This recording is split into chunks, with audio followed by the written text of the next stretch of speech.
करूं?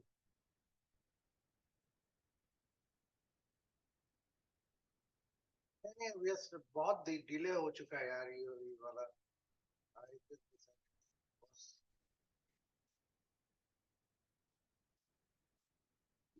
Hey,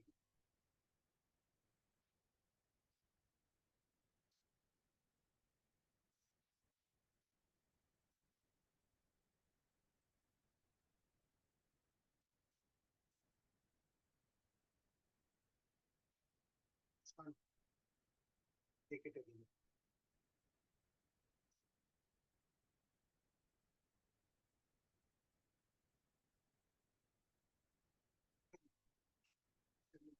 After you have sent your mail, हाँ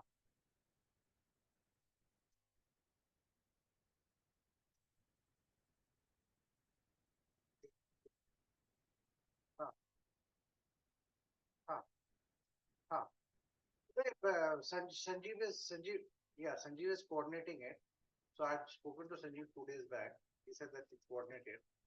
I am only the किसे कहता है? हाँ, so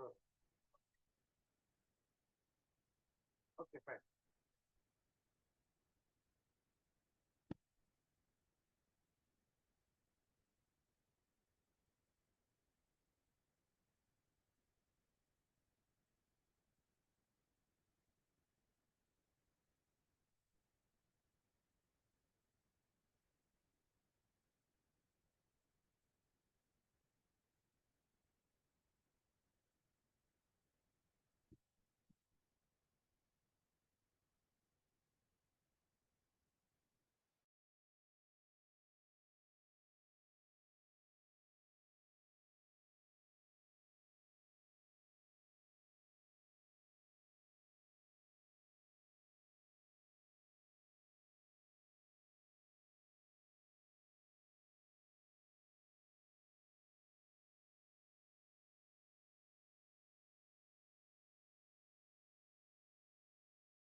Hi Anjanda.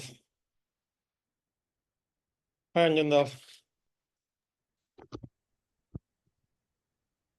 हाँ नमस्कार. Namaskar ji, all well? हाँ welcome. So I think good to go, right? I mean, we are more than ready for this kickoff. Acha, I don't think we'll record this session. No need. Primarily Yeah. here, what I want to do is maybe initially ask mentors to introduce themselves, then go through the 2 minutes.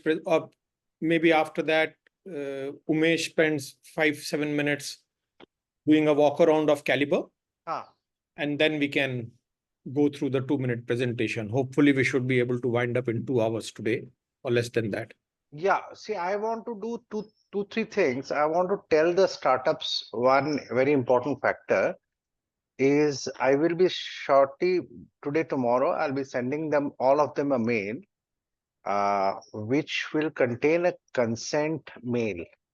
So they are part of this. It's a non-binding stuff. It's a pretty standard thing which we do it in all the startup, all the cohorts, requesting the mentors to sign a sort of a legal, I wouldn't even say legal, a semi sort of a legal non-binding document just to say, okay, boss, हम लोग ये pro bono कर रहे हैं, वो सब कर रहे हैं, and all those things. And they consent to be a part of this one.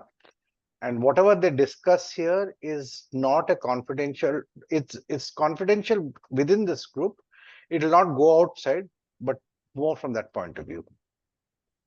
Yeah, I guess it's flowing down from our principles in US, right? There will be more. Yeah, correct.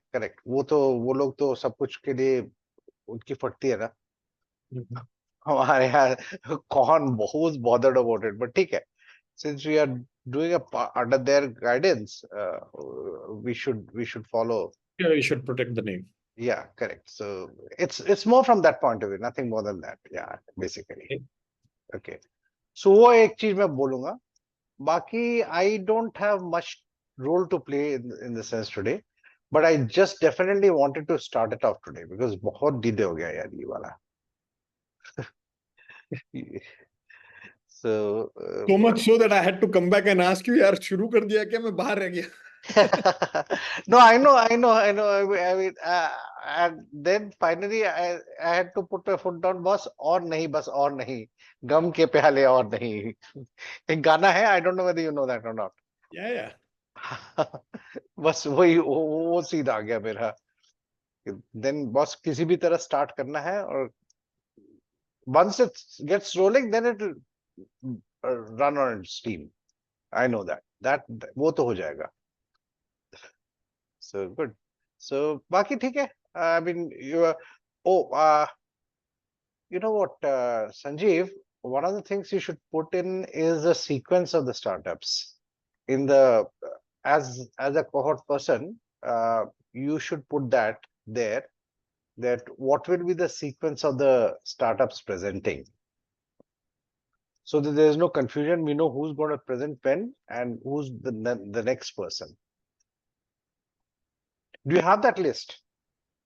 Yeah, I have that list. What I'm trying to do is to copy it and maybe Just paste it on the chat box. Yeah. And once you do that, then I'll ask Kshitij to continuously keep on putting which is the next startup, next 3 startups, the sequence, as and when we go on discussing. Where is the C11 screening?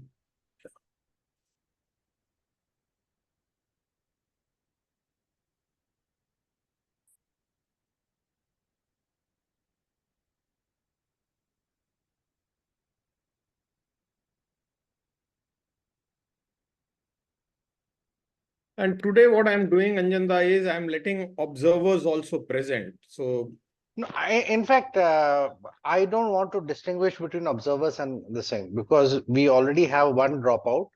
We might get into ideally, we will have about 11 or 12 we can accommodate in the final listing. So if there's 1 or 2 more dropouts, we might run into a problem. It usually happens, right? It always happens. It always happens. So that's why. Yeah. So let's not get carried away by a dropout and all those things. So hota rehta hai. That's why I wrote that matter. There's no need. Chalne do. In fact, I am of the opinion maybe we should also get the. Now we should get the 15th person as an observer.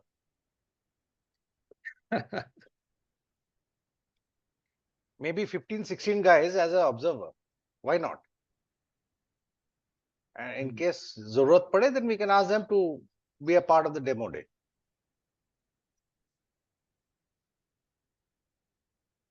So abhi to chalne do.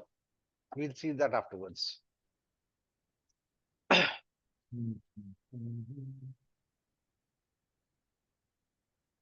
Who is Piyush Makhija? I've made you the co-host of this one, right? Okay. Hi, Raja. Arey. Welcome to Cohort 11.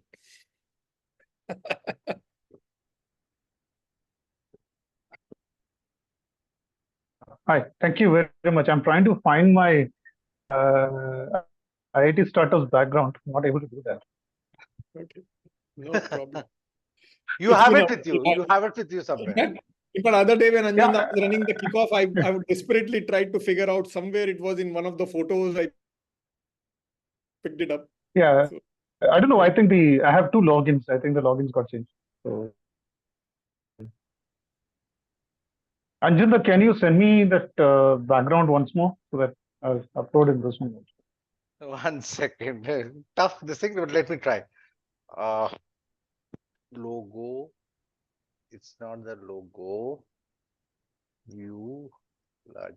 नहीं, logo नहीं है. Background.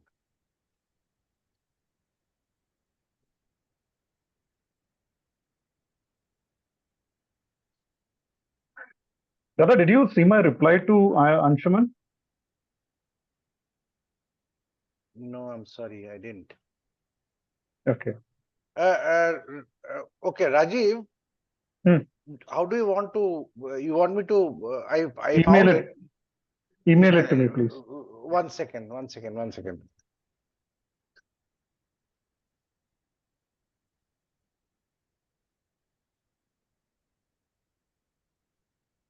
You tell me which email ID to send it to. I've been sending to 2 email IDs. I'll send it to only one.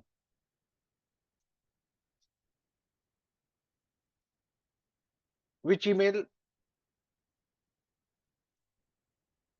Startup over is.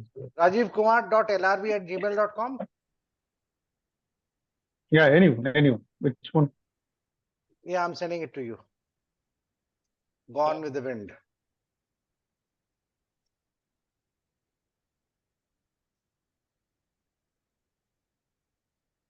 Yeah, okay, fine. I got it. Thank you. Okay, let's talk to this guy once. Yeah. So I've asked him to call me back and let me know so we can have a call. I had a call with Divya today. Huh. That Red Find. US, she's a, yeah. US, yeah. Very interesting. So I did that. So we have a program which we are going to launch in the next few months. This is with Maker Village. So Maker Village.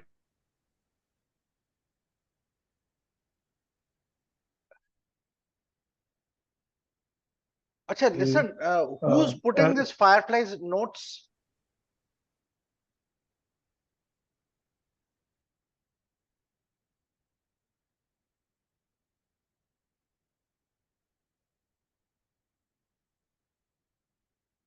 Pushkar, right?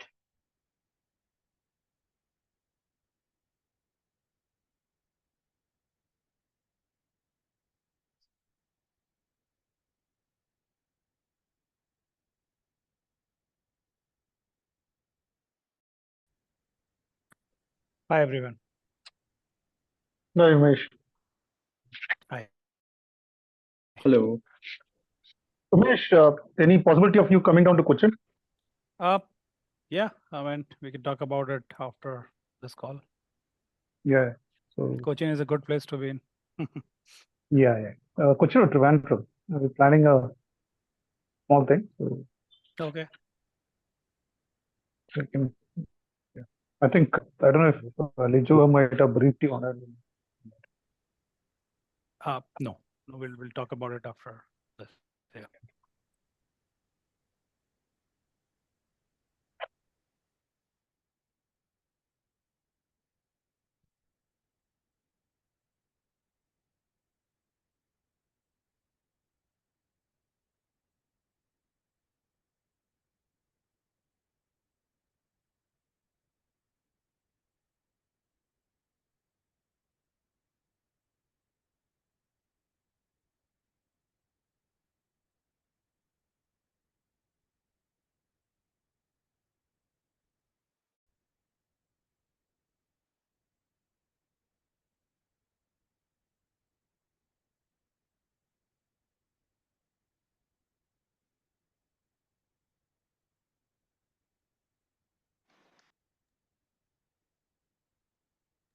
Tirumana, Yeah.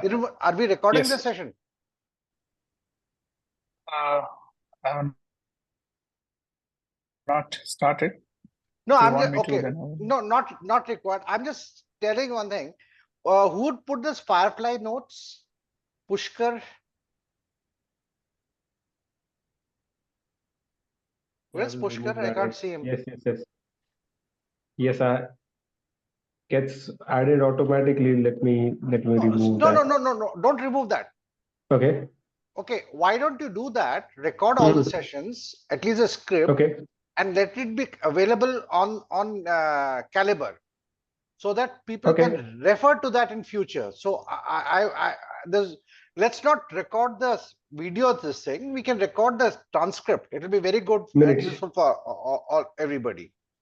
Is that okay with others? I will do. Anjanji, the Fireflies is not 100% accurate. Yeah. So Yeah. you Zoom need has to a AI re-edit companion, that. which is better. Yes. It's Yeah, okay. it is. It's You may okay. have to re-edit it. Yeah. That's okay. A little bit here and there can be still okay. Yeah. Okay. But let it be there. Let it be there. At least you know what's happening here. So that's a text version. That's a better way of just keeping to know what people have spoken about. Okay. Tirumala, can you put the sequence in the chat box? Today's the sequence. Wait 1 second. I can.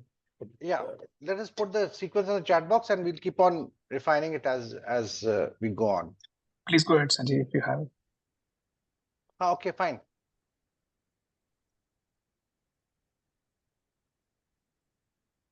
So, do we start off? Let's wait for 2-3 minutes more. And future, what I'll request is all people to make it here by 5 minutes or 10 minutes before. So we don't delay. We have to start at the second. Today is the first session. I'll give. So we'll start in about 4 minutes from now.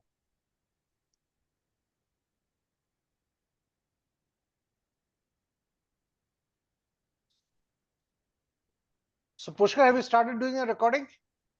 Fireflies? And then after that, it starts automatically, but I don't see that Fireflies anywhere. I mean, I don't see it as a user.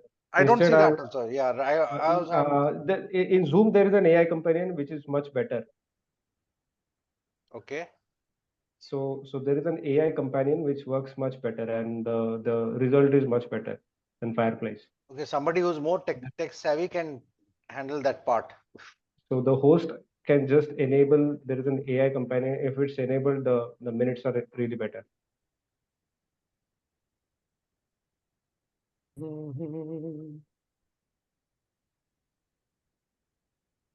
Enabled it. Okay. Okay. I think another 2 minutes, we start.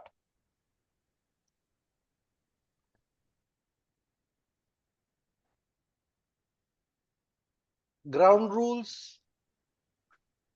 Keep your name and the name of your startups in your name column. And second is request all of you to keep your videos on.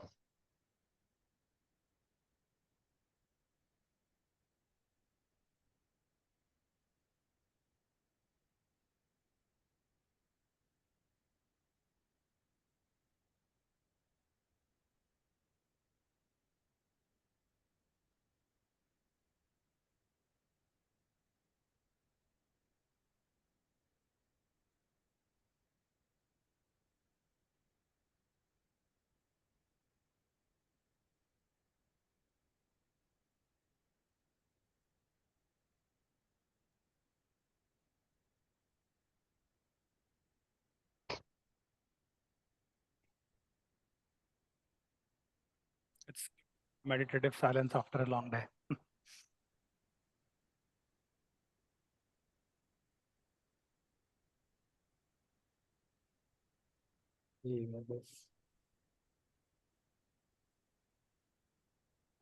Welcome, Saujanya.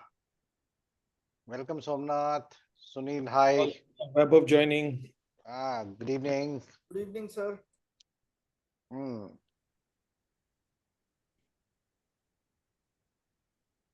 So I think, Sanjeev, the floor is all yours. Let's kick off the C11 of IT startups. Good evening. Welcome all the founders and mentors. It's been a while we did a cohort, so a lot of us were really itching to go through this, and it's our pleasure to start this session. I just thought for most of the founders, you've heard about mentors, but most of the mentors are, other than probably your own mentor, are an unknown commodity to you. So why don't we just start off with a introduction to all the mentors on the call, and then we will go through the startup presentations. So Raja, you were the first to join, so why don't we start off with you? Thank you, Sanjeev ji. My name is Rajiv Kumar. I've been associated with IIT startups since the last 4 cohorts. And I am a strategist, an entrepreneur. I started my entrepreneur journey in 97. Started investing since 2000 and mentoring and advising startups and SME businesses since then. So I had a good time here. I learned quite a lot from the previous cohorts. The companies which I mentored also, I learned quite a lot. And this is a great opportunity to interact and help you guys out. So I'm available even not just for the startups which I'm mentoring, but for others also in case you would like to discuss anything. I'm quite open for it. Thank you very much. Thanks, Rajiv. Rajiv. Yeah. Saujanya, if you can go next, please. Hi, this is Saujanya here. I've gone through a reboot the last 2 years. I'm now a podcaster trying to set up a media house called Attitude Makeover. But in the previous 25 years of my journey in the professional side, I think I've dealt with the change management in all forms and shapes, of all sizes as well. So I think that's one space that I feel I have gained quite a bit of knowledge. I've also been in the side of strategic ideation to taking the business out in the market and sales operations, analytics, and sales as well. So that's another area that I've dabbled with in my professional career journey. Having worked with the IIT alum cohorts, it's been both a wonderful take as well as a give journey because I learn a lot from each of the startups that I mentor in every cohort. And in the process, I'm able to give what I come with is knowledge and probably refine that knowledge as well. So looking forward to working with the cohort as well as the team that's assigned to me. And thank you. Thanks, Sanjanya. Sunil. Hi, good evening, everyone. Very happy to be here.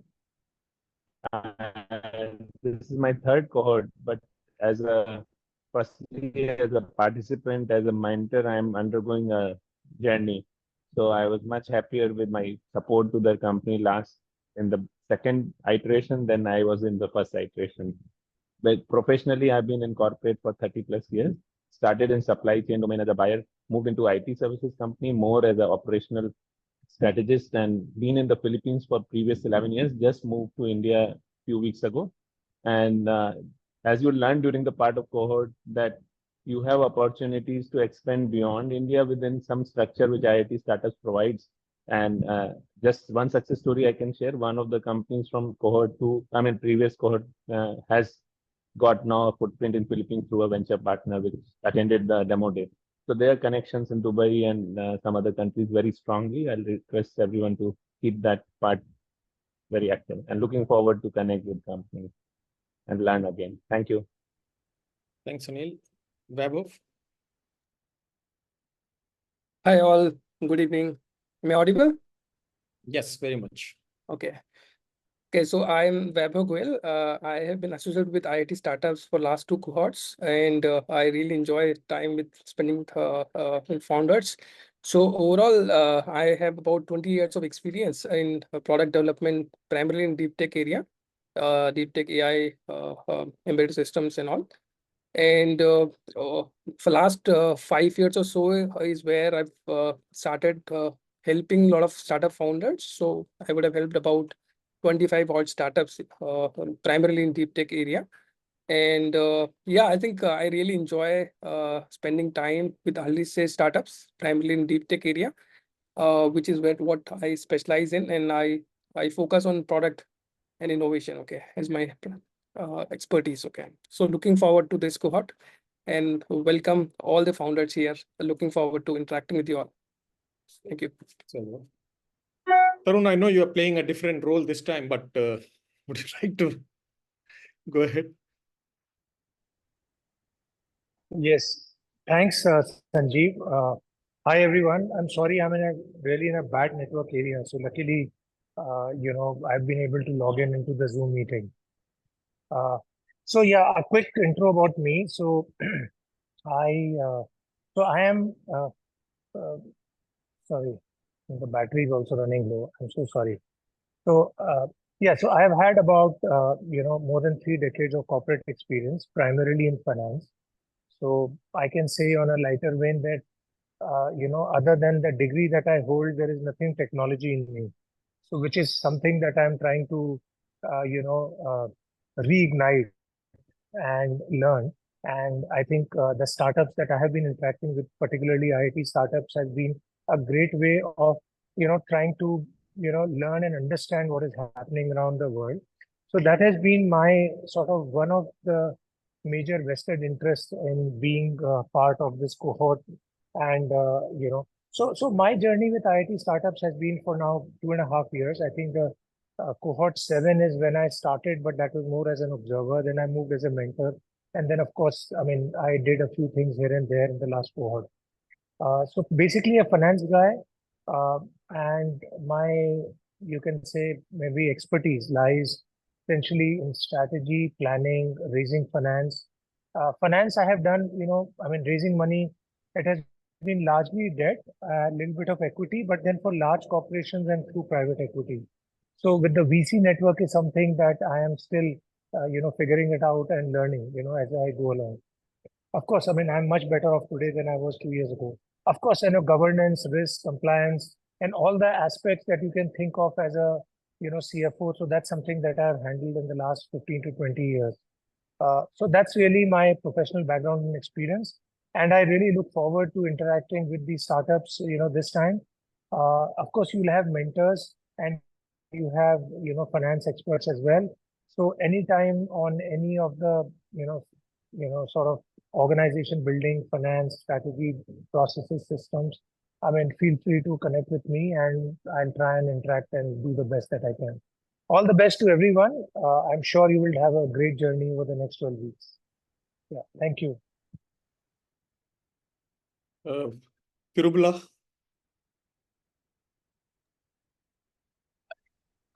Thank you, Sanjeev. Again, I have more than 15 years of corporate experience. In the last 5-6 years, I've been dabbling in the startup space. With IT startups, I've been probably involved from the earliest of the cohorts in India, and mostly I handle the investor relations work, which is getting you guys to connect it to the right investors, and then through the demo day and after that. Yeah, anything operational, anything related to investor relations, fundraising, you need any support, please feel free to reach out. So as you guys graduate, Tirumala will become the most important guy in this whole scheme of things. Umesh? Hey, thanks. Hi, everyone. I'm an entrepreneur like most of you in the call today. Started my first venture in 2016. I stepped out from my first venture in 2020. And then 2022, I started my second venture. Caliber is the second venture that most of you would be using as part of the learning platform, as part of this cohort. Now, while I could be one of you in the core program, because I'm also an early stage startup, but I have also been involved with this program from almost day one of India. And one of my vested interest of being a part of this is that there is an immense learning that I have gone through myself. While the cohort members get only 4 months, but I've been lucky enough to be a part of this for last 2.5, 3 years. And then every interaction with many of you have been a personal learning journey for myself. But before starting up, my core forte has been technology and product. We spent a lot of time working with large Bay Area-based product companies like Yahoo, McAfee, and VMware, where I have played roles like technical architect and the product and product marketing. So come from a well-rounded experience of having spent enough time both on the technology, product, and market, which is coming in handy as I'm trying to build a venture.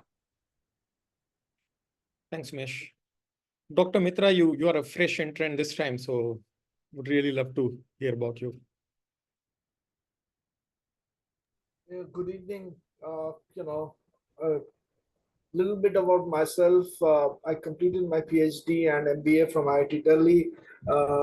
I helped several startups. I used to be a visiting faculty at many business schools, and used to work with large companies like Yes Bank and Wipro and Ericsson and IBM, and love to learn from the startups.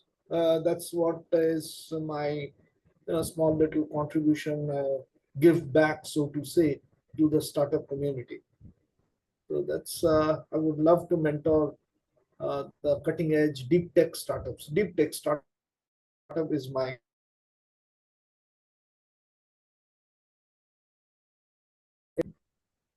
that's about Sure, a little bit. I'm sure you'll get a startup soon to match your interest. Okay, so I'm not calling Anjanda for introduction because all of you are probably interacting with him for last more than a month, and jumping the gun and introducing myself. So about me, my 30 years of experience, out of which 25 years more or less with IBM in IT space. Again, a dual journey there, first 15, 16 years as a finance professional, pretty much all functions in finance. Last of that was controller for their outsourcing operations in India.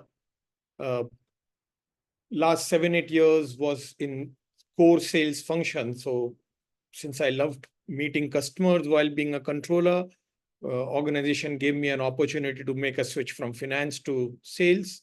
Did core sales of outsourcing contracts for 7 years in India, South Asia, Asia Pacific, kind of a stuff.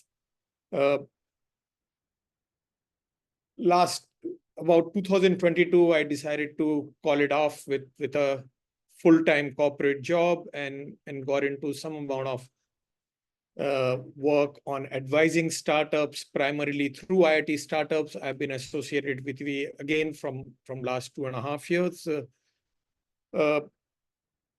Helped startups in the space of assistive technology, which is surviving today on CSR funds, to a core startup in my own area of electronics, which was simulation platform for electromagnetic interference. So wide variety, and that's what I love about the program. I get to see all kind of technologies, and what I couldn't do, maybe a vicarious way of trying to run a startup. This is what I would call it. My areas of interest are B2B sales, go-to-market, a lot of love for alternative commercial models or pricing models is where I come from.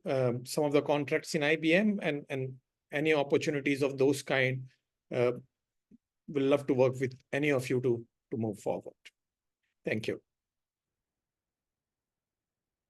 Okay, so with that, maybe I will request Umesh, look, the proof of how much have you been able to navigate the Caliber system will come when you start presenting. But jumping the gun, I just want Umesh to take us, all of us, through both founders and mentors, a small bit of navigation on Caliber, if any of you are having a problem. Because more and more we are going to use this tool to propagate course material and whatever you do in the course. So it'll be good to become users of Umesh's system and also become more structured through that. Sanjeev, before that, I would like to add 1 or 2 things. Sure. I know I'm jumping the gun here. See, a couple of things which is important for all of us is to be on time. So if we are giving you a time of 6 o'clock, be present 5 minutes before 6. 1. Second is, if we are talking about 4 minutes time, please rehearse before and be there. Do your presentation plus minus 20-30 seconds, not more than that. Okay, don't overshoot the whole thing. Be prepared. What I'm trying to tell you is, for every session, spend a little bit of time in preparing and structuring your thoughts. Third point which I want to make is, soon I'll be sending a consent letter to all of you individually. I would request you to please sign that and send it to me. It's a very, very simple stuff. It just talks about certain hygiene factors, like we might be recording these sessions. So I don't want to come back and somebody telling us that why did you record and all those things. Another very important thing for you to understand is, this is a slightly open platform, because going forward, when you'll be presenting to VCs and all that, be sure that you're not presenting anything which is confidential in nature and which you think can threaten your business. Okay. Another, I know I might be jumping the gun, but I have a small request to all of you. Please feel free to reach out to me if there is anything, any issues or anything like that. And if there is something by which you think you can contribute and make this whole session more productive, it'll be very helpful. Like today, Pushkar Firefly notes, something like that which will enhance our productivity, I would really appreciate it. And last thing which which I have not said before, but I'm now saying, see, this is a not-for-profit body. Okay, we don't charge, we don't take any equity, we don't do anything like that from any of the startups. But we have a scheme which we call as a Guru Dakshina. Just say, what I mean is, over a period of time, while this is going on, it's not binding, please commit some amount of equity or some way by which you can help in building up this ecosystem for other startups in future. Because unless we have a little bit, we are not looking for large funds, but we are definitely looking for some funds to make this work out.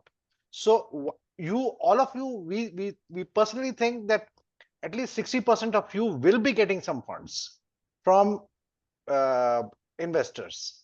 Okay, maybe it might be better for you if you can allocate a little bit of equity for IIT startups in the long run. And last point which I wanted to make is, I'm the person, a jack of all trades. I'm the person whom you can come back and with your issues, and I will try my best to resolve it. Over to you, Umesh. Thanks. Thanks, Anjanda. Hi, everyone. Welcome again. So I think in the next 5 minutes, what I'll do is just talk about a few ground rules.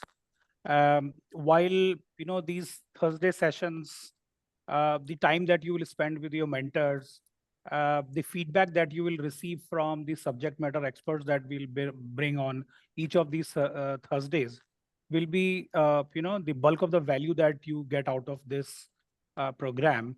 And as you work towards investor readiness, you refine your pitch, you refine each element of your pitch.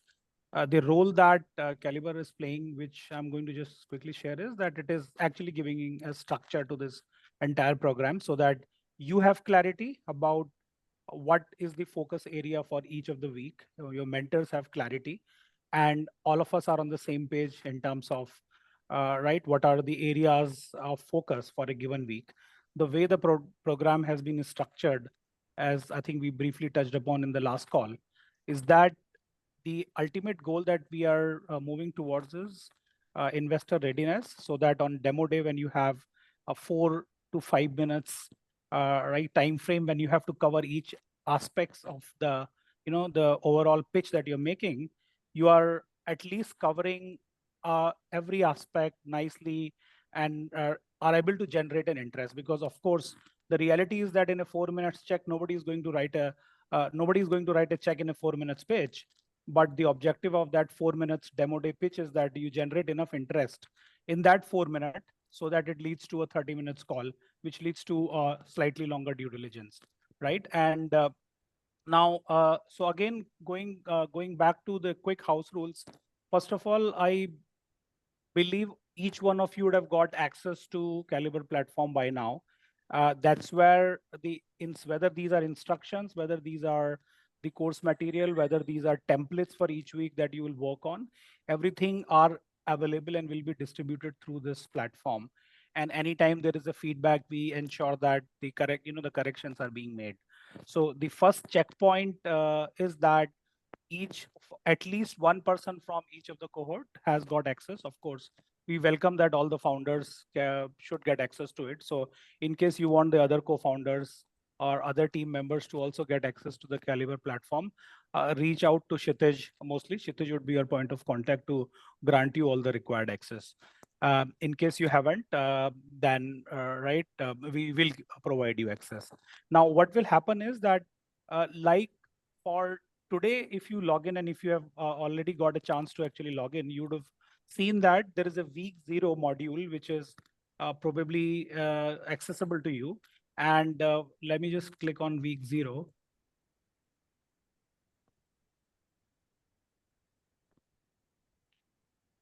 And week 0 actually sets the ground rule. It talks about the program guidelines, do's and don'ts, etc. And at the end of the week 0, you will also have the template which you can use for today's introduction pitch. Likewise, every week has a theme, and all the course material, including the pitch template that we would like you to use. Of course, this is just a guideline. There are no hard and fast rule, but the templates have been thought through, have gone through multiple round of iterations. Take, for example, if one of the weeks the focus area is go to market, in that week, all the time that you will spend with your mentors, the feedback that you will receive from external subject matter experts, there is a template that you will find in Caliber in that module, which will give you certain guidelines into what are the kind of information that we expect from you to work with your mentor, and then eventually come on this Thursday session and present to the larger audience, where you get an opportunity to get feedback from your peer entrepreneurs, because each one of us come from a different background and have different perspectives. So founders can give you a feedback on your pitch in that area. We also invite subject matter expert. They give you feedback, and of course your mentors are there. But think of Caliber as a companion which is guiding you through each week after week in terms of what needs to be done, what are the templates, what are the various things that over a period of multiple cohorts, we have iterated enough and we have found that these things are helpful. So this is from a founder's perspective, that every Thursday, once the sessions are over, every Friday morning, we will enable the module for the subsequent week. So let's say after today's call, maybe tomorrow morning, you will start seeing a week 1, which will have all the content and what is the focus area for week 1, etc. And it will have, at the end of the week 1, you will also have instructions about what is the template that you need to use to make a presentation next Thursday. All those instructions you will find as part of the week 1 module, which will be enabled tomorrow morning. And likewise, every Friday morning, you will see that that week's module is getting enabled and you are able to see it. That's part 1. Now, in certain cases, your mentors might ask you to upload some of that content also. If that is the case, you also will see that in that module, you will get an option to upload your pitch deck in a PDF format. On a case-to-case basis as you go along the journey. So you will get that option. Now, what your mentors could have, your mentors will have a slightly different access. They will also be able to track, right, what is being done by many of you. So take, for example, if I click on one of the cohort members from the past, they will be able to see how much time, have you actually finished the modules or not? And let's say if one of these modules also has some, some assignment or some PDF or, something which needs to be uploaded, they will be able to, see it so that, right, you have a track and you can go back and, in the future, you can refer to it.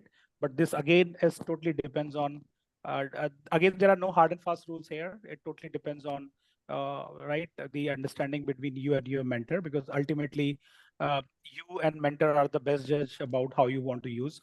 This is not a classroom. So, based on whatever is working between you and your mentor would be the way to go forward. but your mentors would definitely have a slightly more detailed view about the amount of time you're spending, what modules are completing, what data you are uploading, etc. The structured program is primarily for 8 to 10 weeks. Once these 8 to 10 weeks are done, the remaining weeks of the cohort, we then will spend more time on iterating over the preparation towards demo day. So let's, we will keep a few weeks in at the end of the cohort where the entire focus would be then constantly refine the pitch deck and constantly refine the pitch itself and ensure that in a 4 minutes time frame, you can deliver a powerful pitch which at least generate interest for you to get a 30 minutes call, right? Yeah, I think so. That's on a high level. If you have any questions, I'm happy to answer. Otherwise, as you go along the cohort, you may have some questions for which, one of us would be more than happy to help you. Kshitij should be your primary point of contact for all things related to Caliber and the content. And if, and otherwise, I'm also available to help. Thank you, Umesh. Now, the next thing we want to start off is the startup presentation. So the first one on that will be ours, Ravi. And as Ravi brings up his presentation, Anjanda, you want to add something here? Yeah, I just want to add, I wanted to add one thing on mentor expectations. See, everybody here is on a pro bono activity. Okay. So please respect the time of the mentors. And if there is a need for you to see, normally we expect the mentors to spend not more than 1 hour with you. But then if you have to spend more than that, please respect that time and keep it short, crisp, and structured. Second point, which I wanted to make very clear to all of you is, while the cohort is on, we don't expect you to look at any remuneration or anything to the mentors.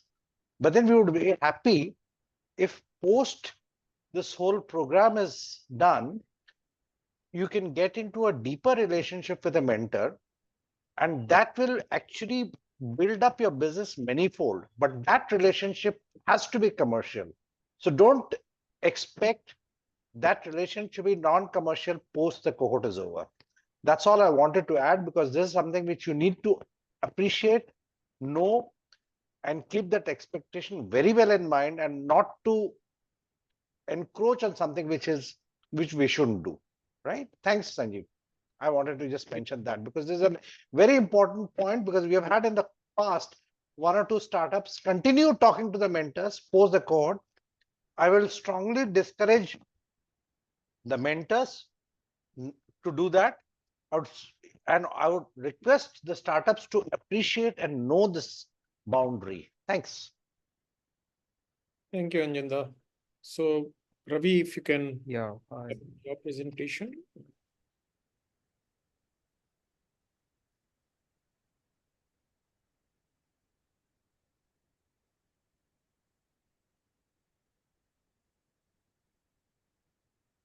As Ravi brings it up, just as a part of ground rules here, look, these are all introductory presentation from the startup. So we obviously not getting into what kind of business models the startup has and all that. It's more about knowing about the startups.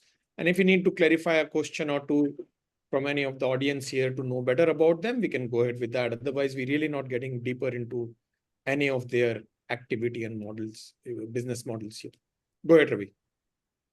Okay, thanks. Hi, everyone. I'm representing AIRS. We are transforming air and hence transforming lives. What do? We help you breathe sleep because we are the most advanced air purification technology startup and company, partnering up with IIT Bombay for aerosol science, IIT Kanpur for microbiology, and IC Bangalore for material science. On the contrary to common belief, indoor air quality can be 5 times worse than outside air quality, and hence indoor air pollution can be termed as an invisible killer. In India, fine particulate matter causes around 9 lakh That's and it has happened in 2019 according to various sources. And out of 12 hours in a day, 24 hours, I'm sorry, 24 hours in a day, we spend around 18 hours indoors, and you breathe around 22,000 times in a day, and hence it should be clean. Your existing AC or air conditioner, which you have a habit of, keeps on recirculating the same air over and over again with no protection from most harmful and invisible dust getting into your lungs, clogging your lungs, and even getting into your blood, and then from blood to going to various organs of your body. Earth has introduced world's first AC air purifier, which can sit on top like a crown for your AC and completes your AC so that you can get clean air for better health. We are B2C health driven. Location is Delhi, founded in 2020. We pivoted in 2022, and we are at seed stage. We have raised over 2.5 CR.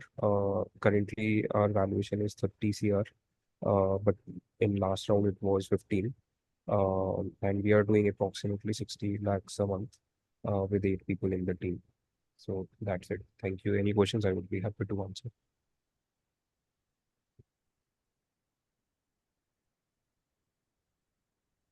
Good. Very good, Ravi. That's a great start. When did you incorporate? 2020. Thank you. Okay. And what is your team size? 8.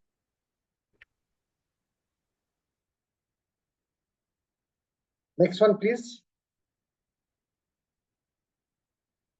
You would have got the sequence of the startups, right? So you can just, the next startup can immediately put up the screen after the earlier startup finishes.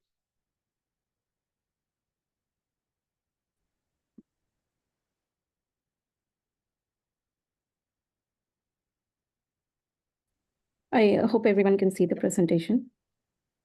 Hi. So, hello. Yeah, we can see that. Go ahead. Okay. All right. So, hello everyone. Good evening. So, Redfind is India's first fashion search platform that makes discovery easy in complex and evolving world of fashion using AI. So,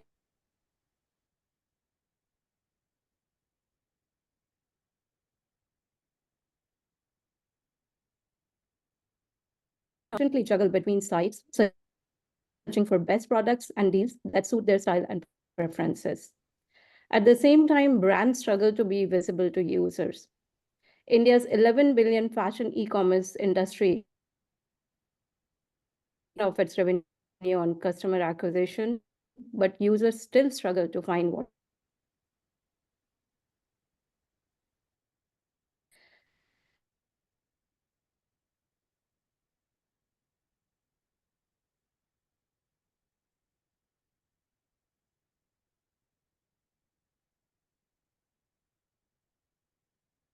each user's unique style, budgets, and preferences. Dress under $9.99 using advanced text search, or seeking style inspiration by uploading an image to find exact or similar items, Redfind simplifies the shopping experience. Our platform aggregates a diverse array of products from various online retailers, allowing exploration and purchase from multiple stores in one seamless interface. We use computer vision to find the same product sold at different stores, even when the brand name is different, title is different, and we provide a unified view of multiple price points and size availability in a single click. Shoppers also earn cashback every time they shop through Redfind and get price drop alerts, helping them save time and money.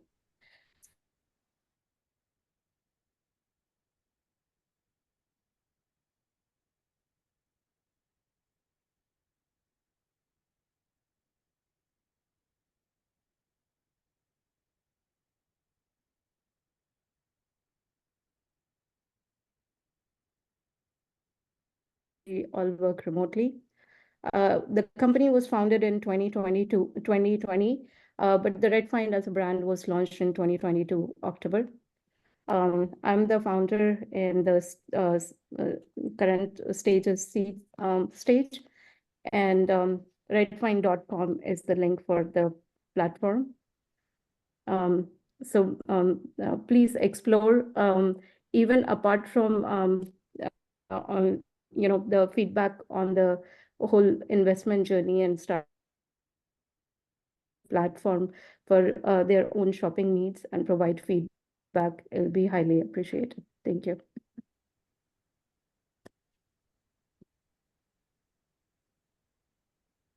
If there are any questions, I'll be happy to answer. So there was just a question. Earlier, there used to be, I forget the name, but there used to be number of price discovery or compare buy or compare price kind of apps. How do you compare? How do you do better than that? I heard better discovery and AI assisted discovery or recommendations. Sure. Yeah.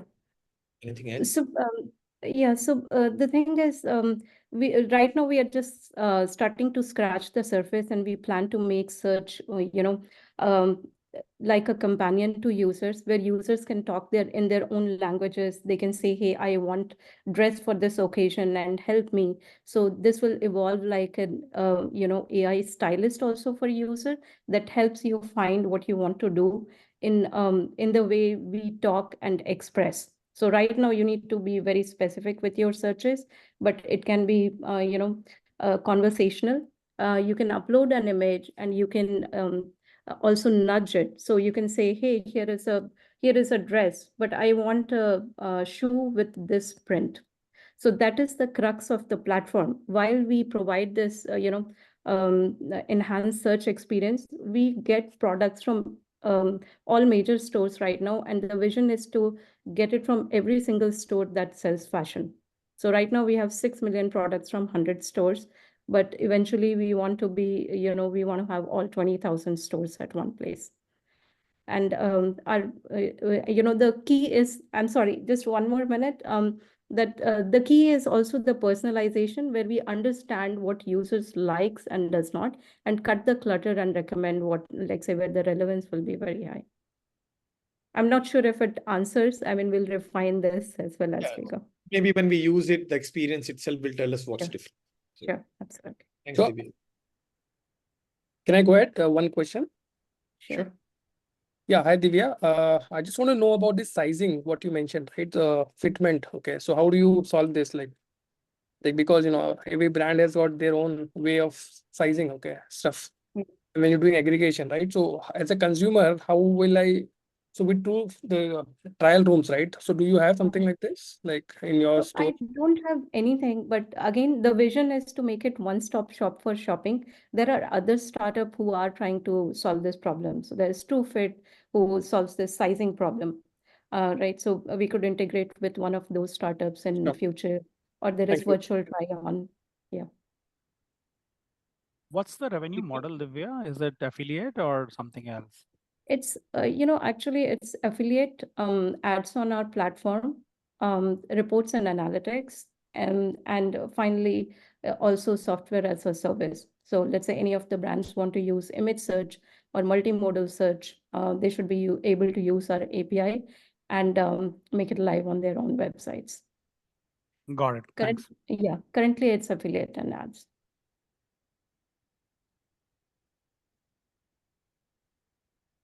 Okay, Divya, thanks for great pitch.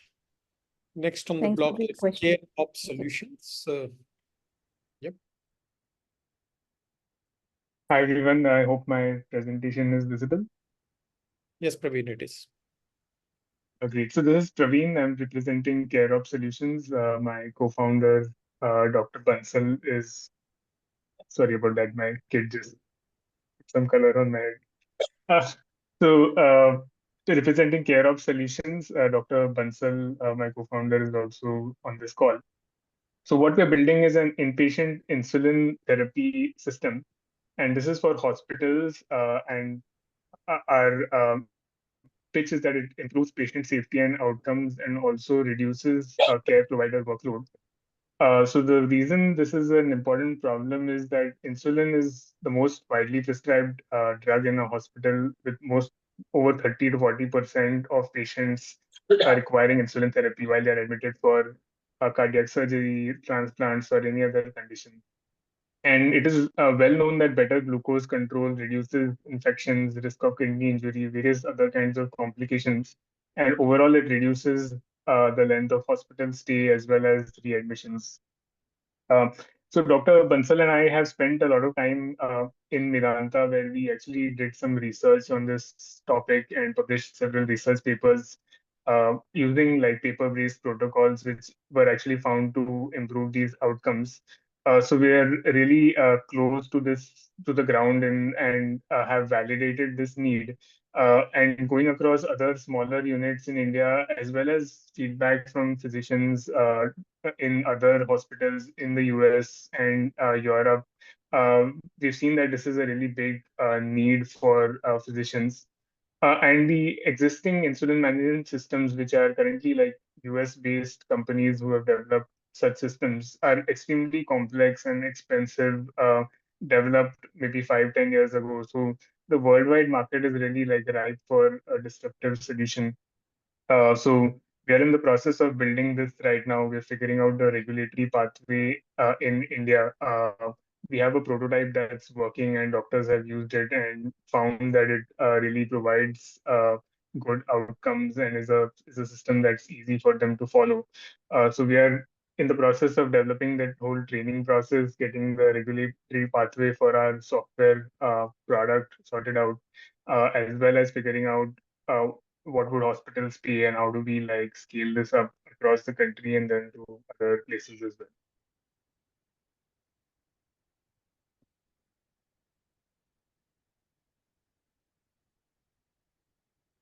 Sanjeev, we can't hear you this week. I said, thank you, Praveen. Any questions for Praveen?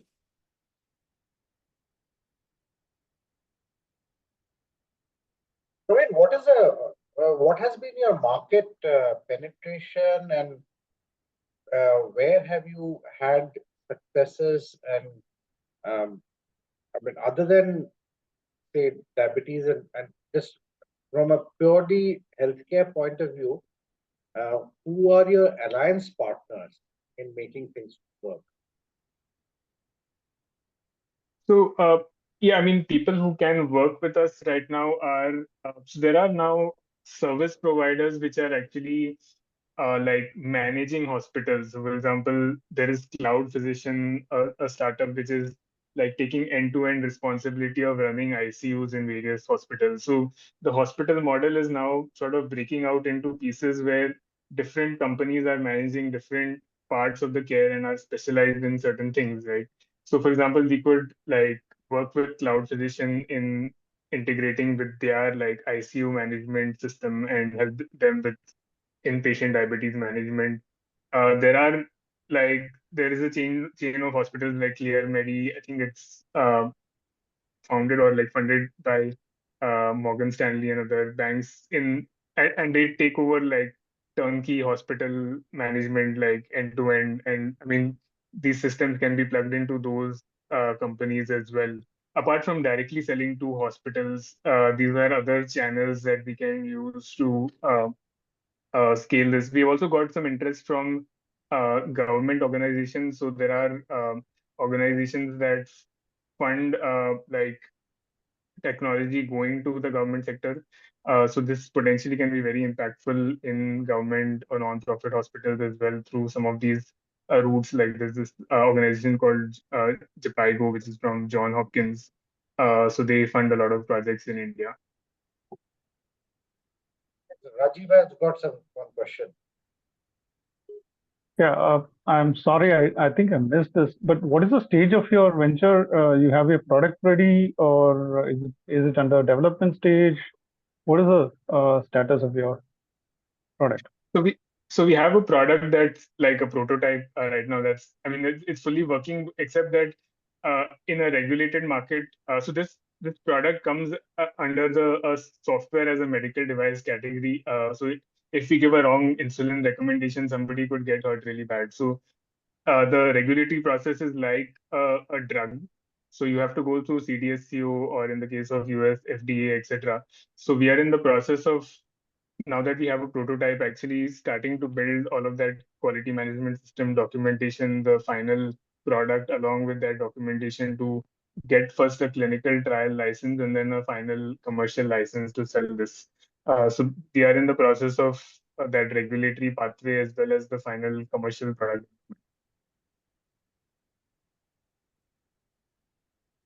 Thank you. Okay. Thanks, Praveen. If there are no more questions, we'll probably move to Fabiosis Yati.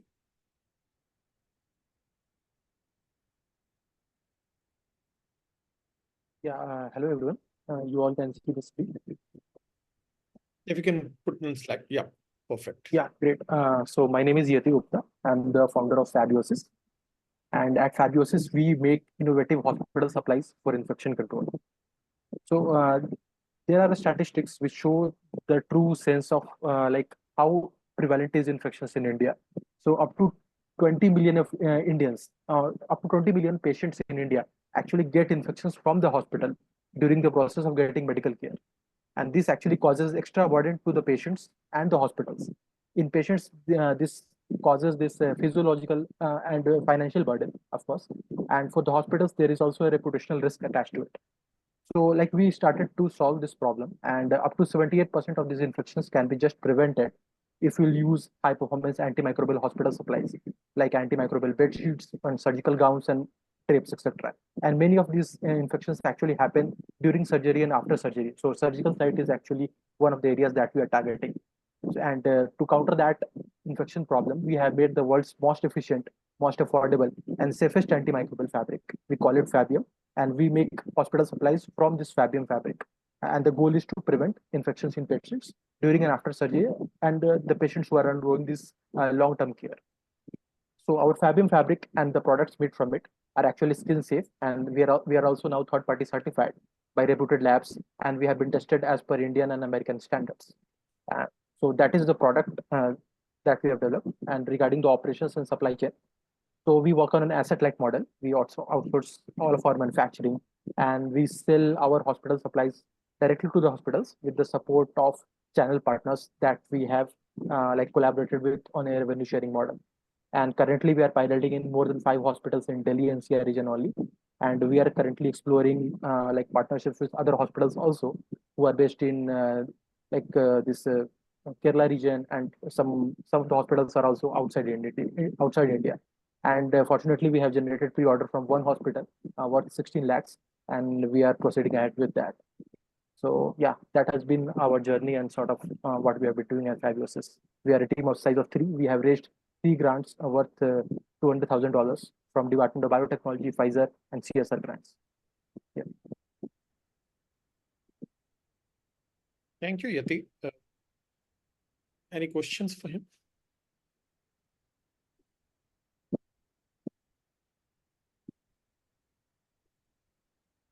Which are the hospitals which is testing your product, which whom you have got some prototypes and that? Yeah, so we have currently got pre-order from Safdarjung Hospital, and we have done pilots in 5 hospitals. So AIMS Hospital, Safdarjung, and this RNR Hospital in Dhola Kuan, and Abhita Hospital in Faridabad. And your manufacturing and all that is leased out or subcontracted, right? Yeah, these are like MSMEs who already have a long history of manufacturing hospital supplies. So we have tied up with them. We like our manufacturing happens in stages actually. So like we do treatment of the fabric also, and then we go to a stitching facility. But all of these like we have over the years we have like combined all of these supply chain together, and we have formed a robust supply chain network to like manufacture end-to-end hospital supplies. So Yati, I had actually seen your presentation earlier also when you were pitching to for the screening purpose.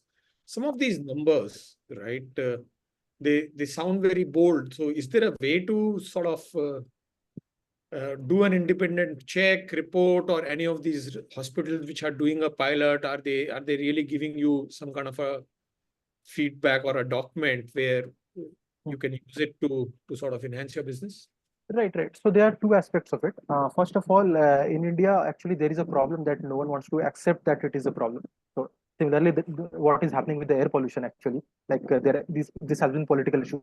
So what I did, like I filed an RTI to this AIMS Delhi, and we are currently getting some numbers from that also, from various kinds of departments, from microbiology, from like surgery department, etc. So we are in the process of collating that. But these the numbers that I have written here are already independent third-party organizations who have done this survey and have like published this study, and that has been also in the papers. So on basis of that, we are claiming these things.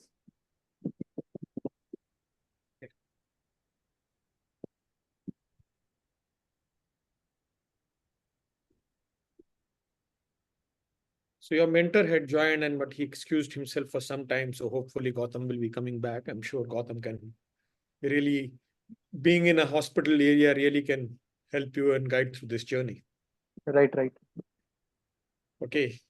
So if there are no more questions, we'll let Yati go from here, and Fusion Apps is the next one. Pushkar.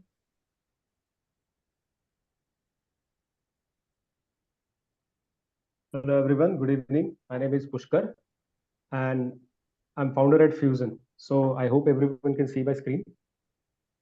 So Fusion.io is a no-code platform where we help our users build simple SaaS products or simple web applications without any coding. So you can imagine this to be like Shopify, but instead of e-commerce, we're dealing with simple SaaS products. Like if someone wants to build a CRM, their own in-house customized CRM, or some kind of marketing automation, or some kind of internal analysis or HR management tools. So that's what Fusion does. You don't need to know coding. You can just sign up. You can go through a few tutorial videos. You can go through a small learning curve, and you can start building apps with Fusion. So the problem that we are trying to solve is there are many people who are non-technical. They don't know coding, but they want to get into SaaS business. And there are also a lot of small businesses who struggle to find developers who are capable, reliable, and also available at the same time to work on their ideas. And because AI has been gaining in popularity, and you have seen that ChatGPT can write bits and pieces of code. So now there is growing expectation that people should be able to develop their own software without any coding.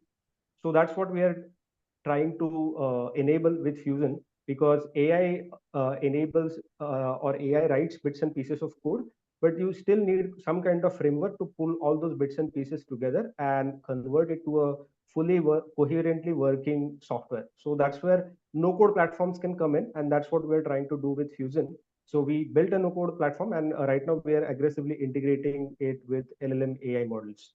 So so we are located in Nashik. We are in the B2B SaaS domain. It's a no-code platform.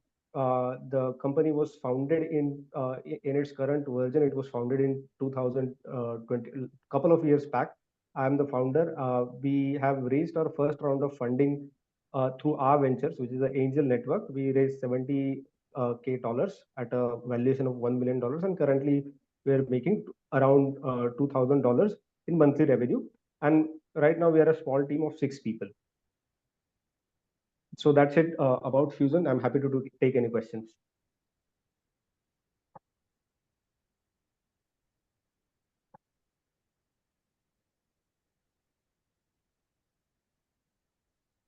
What are the basis of your technology? I mean,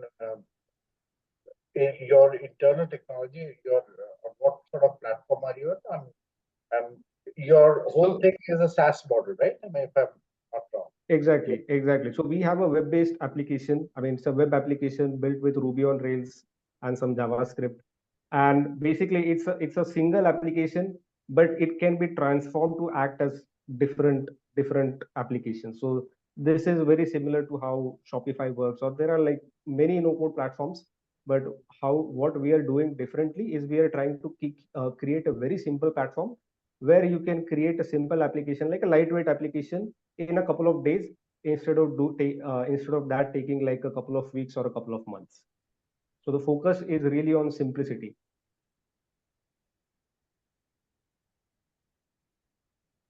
What are your so-called modes? I mean, it is simple and replicated. How will you protect your business and something which you which we'll take it up later on. Don't have to answer that right now, but that's something which will be a part of the discussions in the subsequent. Yes, definitely. Definitely would like to be able to address that as much as possible. Yes. One quick question for Pushkar. This is Tirumala. Yes. Yes. What are the prerequisites for your customers? I mean, do they have to be technically very capable, or what sort of minimum Not requirement really. is So expected? currently, as I told you, we're a small team of 6 people. So we are also providing our services on our own platform because we don't have a lot of. It's not a very popular platform yet. So if someone wants to develop a simple app, we also help them to do that. And currently, the person who does that is a BCom graduate. He helps me with content writing, marketing, but he is also able to develop all the apps by himself. So really, so anyone, I mean, the person who uses this doesn't need to be technical at all, but helps to have a little bit understanding of how the data should be structured, what kind of linkages should be made in the data. But really, I mean, that's about it. What are your principal challenges today? Yeah, so today the biggest challenge being a early stage startup and a solo founder has been team building. And right now we are grappling with the question of GTM because, as I mentioned, this is a crowded area, and I think Anjan sir already pointed out that this is the barriers to entry may not be very high. So definitely there are many no code apps that are out there, no code platforms that are out there. So differentiating ourselves and creating a very efficient GTM model is currently, that is the question, or that is the challenge that we are trying to address. Okay. I see Vaibhav's hand raised here. So Vaibhav, you want to? Yes.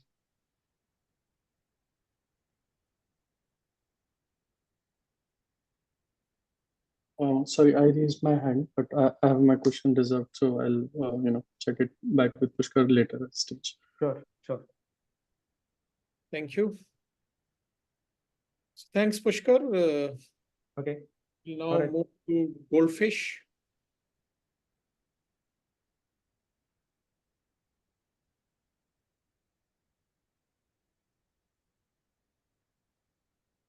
Hello, good evening. I hope my screen is visible. Yes, Tanmay. Yeah, so my name is Tanmay. I am the founder of Goldfish Supply Chain Technologies Private Limited. I also have Vivek Moroli, who is my co-founder in the call. So sell more, profit more is our tagline. What do we do is, we aim to offer warehousing services on a pay-per-usage basis through a unique tech platform. This platform will simplify logistics and warehouse management that will enable our customers to remotely operate multiple warehouses in an outsourced managed service model. In a outsourced managed service model. The problem that we are trying to solve over here is omni-channel, which is basically e-commerce and traditional retail, is a $50 billion market, just the supply chain part of it. And it poses a lot of challenges to brands, especially having separate warehousing for e-commerce and traditional retail leads to a lot of inventory mismanagement and higher costs. Also, on the other hand, scaling up necessitates having distributed warehousing to have faster delivery and lower logistics costs. But having multiple warehouses, handling them on your own increases fixed costs. It reduces fixed flexibility, and it also reduces the resilience and the responsiveness that a startup or any brand has to fluctuations in demand. So this is the problem we are trying to solve. Right now, we have not raised any funds, so there's no valuation is not there. We are doing a monthly revenue of about 30 lakhs. We have a team size of about 16 people, and we are based out of Mumbai. We are founded in 2020 in lockdown, and you can visit our website goldfish.com. We are actually operating different kinds of services which are in and around warehousing, starting from logistics, storage, e-commerce fulfillment, as well as shared 3PL and 4PL warehousing services. I'm happy to take any questions.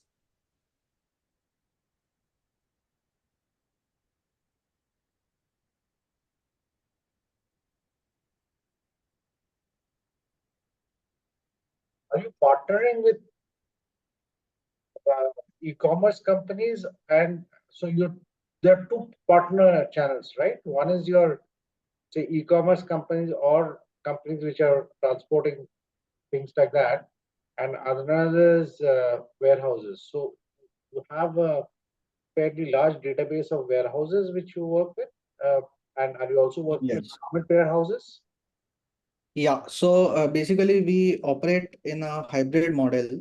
Our end vision is to have a network of hundreds of warehouses and allied transporters and all other vendors.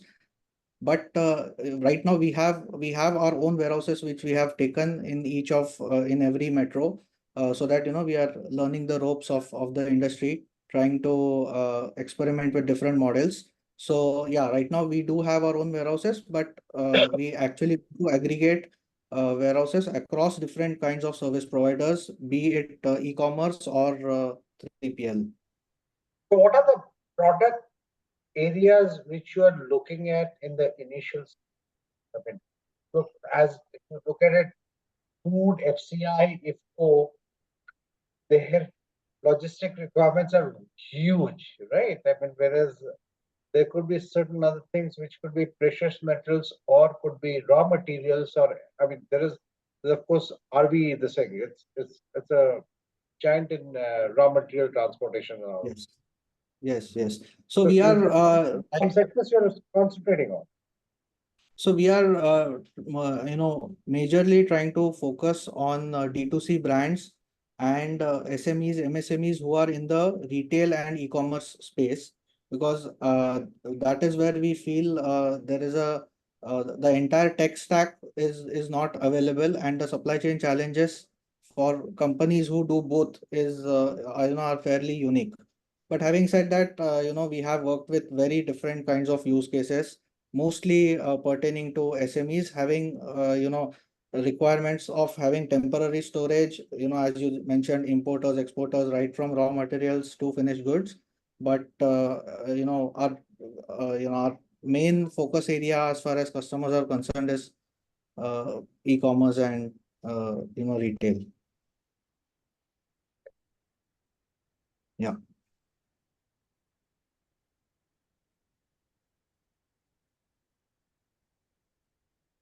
Any other questions?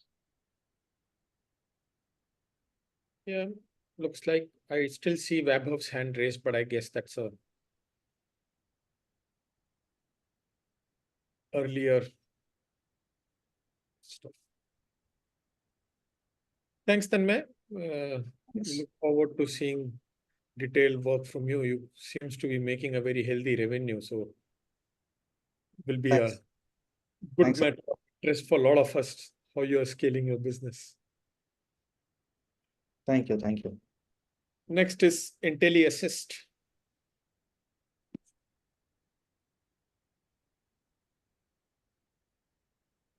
Ashwini.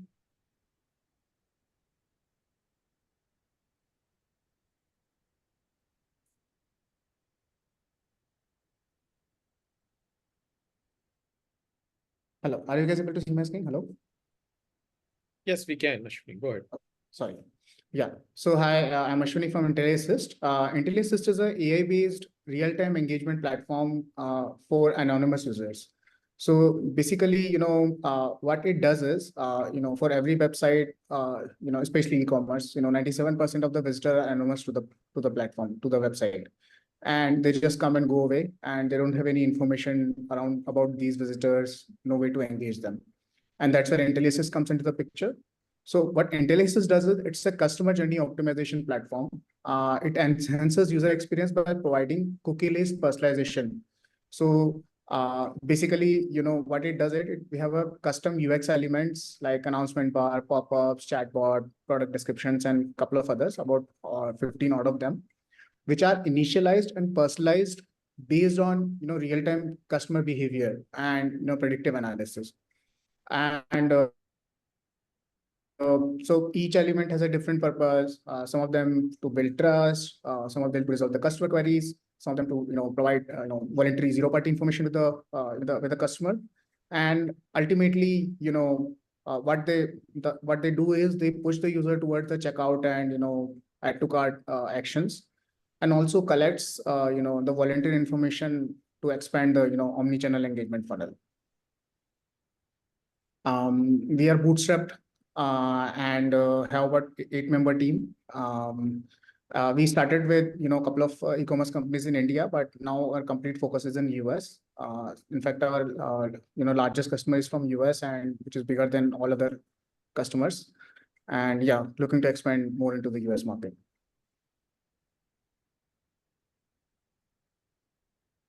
Any questions? How compliant are you on GDPR and other compliance issues? Because if you're doing cookieless and if you're being able to get specific customer information, there could be challenges on that, right? No, so as I already explained, we are a cookieless solution. So what cookieless is, we don't need customers' personal information to do the personalization, and that's our USP. As you see that privacy laws are getting more and more strict. It's very difficult to get the information from the customers. And if I have explained it well, what we are targeting for anonymous visitors. Anonymous visitors, we don't have any information about those users, because e-commerce site doesn't have a login system where user logins and tell them that, hey, I am that particular user. So for most of the e-commerce site, all the D2C brands, 97% of the visitors are anonymous. They don't have any information about them. And that is exactly our target market. That is the exact problem which we are trying to solve. Fair enough. Raja, you have a comment or a question? Yeah, I'm just trying to figure out who's your actual customer, who are you targeting the solution to? Is it the user or is it? Okay. It's all the D2C brands. And we are looking at, as of now, our focus is the mid-size D2C brands based out of US. Okay, thank you. However, this technology can be used in outside e-commerce as well. Any lead generation platform it can work on. But for now, initially, just to focus on and just to solve the problem really deep for our customers, we are focusing only on e-commerce. Can you integrate this with let's say a CRM Absolutely. platform? We already have an integration with HubSpot. We have integration with Shopify, one-click integration with Shopify. But mostly we are targeting the Shopify customers because that's a growing and much bigger platform. But HubSpot also it can be integrated with. I mean, we already have an integration. Thank you.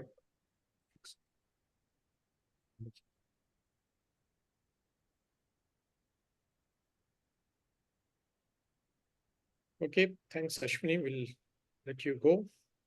Thank you. Next is Livelitis.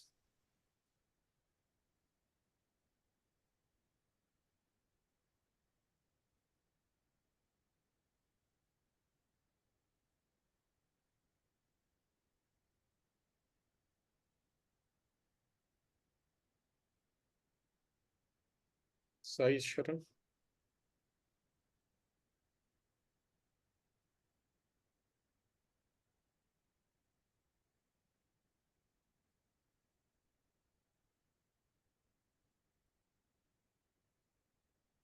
Not sure if he's there.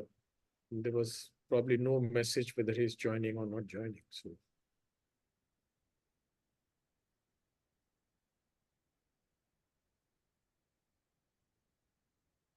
Okay, so in the absence of that, let's move to Mezink. Yeah, let me share my screen. Yep.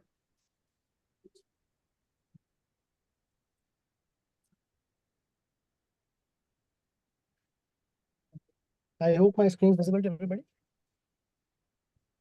It is. Okay. Thank you. So hi everybody, I'm Mohit. I'm a co-founder at Mezink. At Mezink, what we do is we help brands with AI-powered influencer marketing.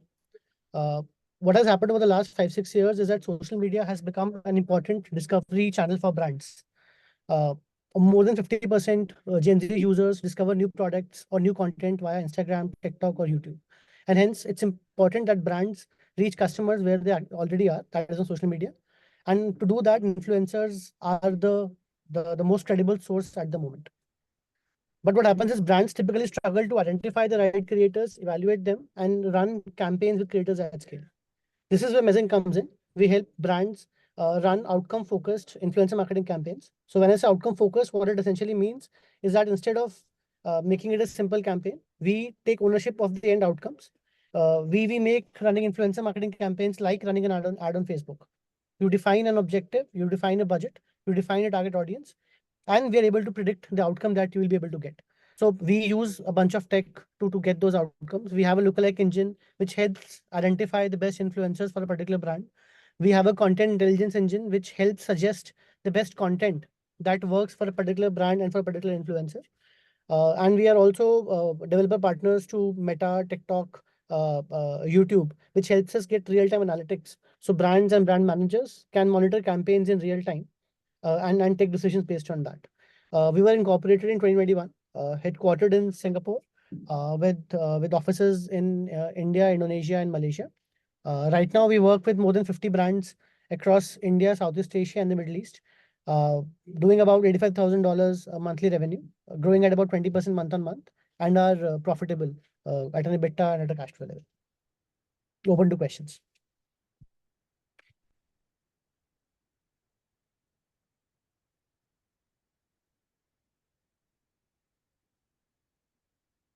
So, Mohit, you used a statement that you could predict an outcome for the customer upfront before getting into his campaign and things like that. So, do you also work based on a promised outcome and a link your fee to it, or it's a more subscription kind of a model or a campaign kind of per campaign kind of a model?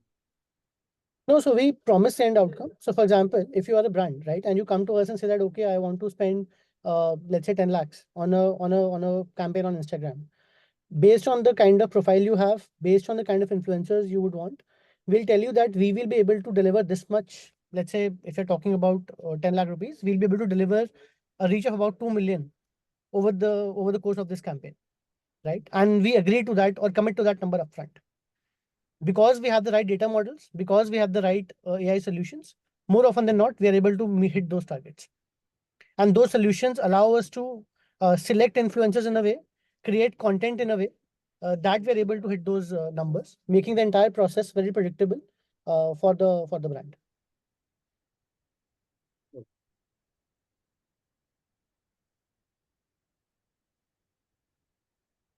Sanjeev, right? Yeah. So, Mohit, my question is simple. Are you trying to be an agency, or are you selling and are you selling directly to the brands, or are you empowering agencies? No, so we are selling directly to brands. We are not empowering any agencies. We are directly working with brands and offering our solutions there. Do you think that is not scalable? No, so again, we have scaled from wherever we are till here. The problem is that in the current market, you have two types of players. On one extreme, you have agencies, right, which work with a limited set of influencers who are talent managers and who are not set up for scale. On the other hand, you have SaaS platforms. So you'll hear names like Affluence or there are a couple others in the US, right, which are just SaaS platforms. Now, for a brand, neither of these are really helpful. What they essentially want is that, okay, I have a budget, I want a certain objective or an outcome. Can you help me deliver that? And that is what we do. The systems we have built on the data side, for example, if you want to find 10,000 influencers, let's say in Malaysia, which belong to a beauty category, for us, that's a process of about 15 minutes, right? Just last week, we did a campaign where we went from zero to completing the campaign. And that was a campaign worth about 40 lakhs. We completed that campaign in just about 36 hours, right? So we have built systems, we have built processes which allow us to scale. And those processes are agnostic of geography and are built for whatever scale we might be aiming for. Okay, Mohit, just an advice. Don't take the early traction to be the scalable traction. So when you have pressure, you raise money, and you have the pressure of growth, you may need to look at a strategy to scale up at a rapid pace. So just think about it, right? Yeah, sure. Thank you.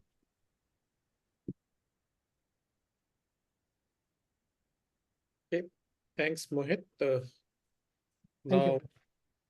two of the next startups, which is Moneyflow and Neuron, were not available today because of other engagements. So let's move to Tiny Crows.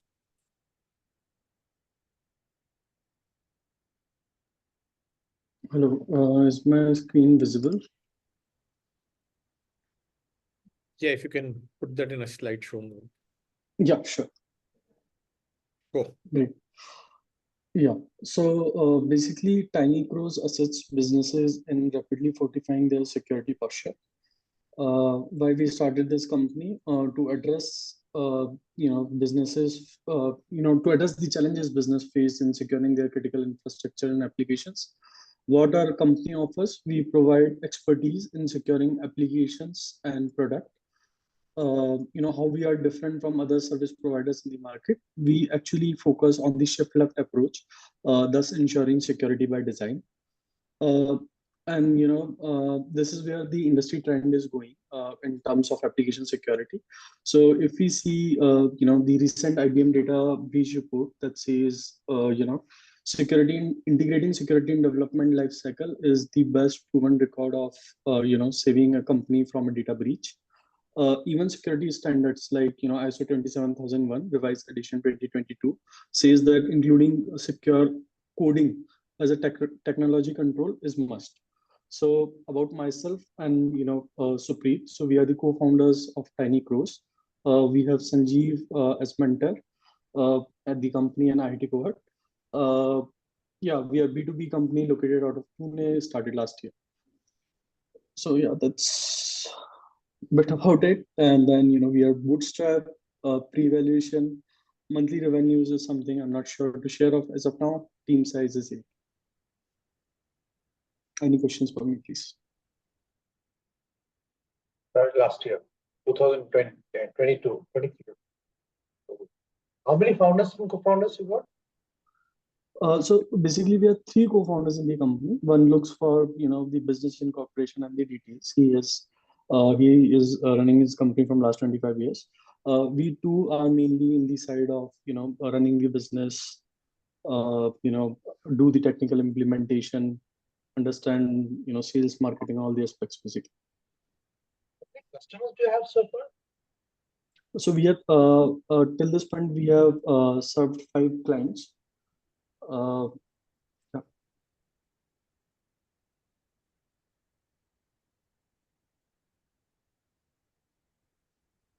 Hello.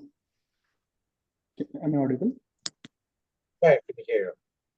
Okay. Yeah. Was I able to answer your query? Yeah, sure. Okay.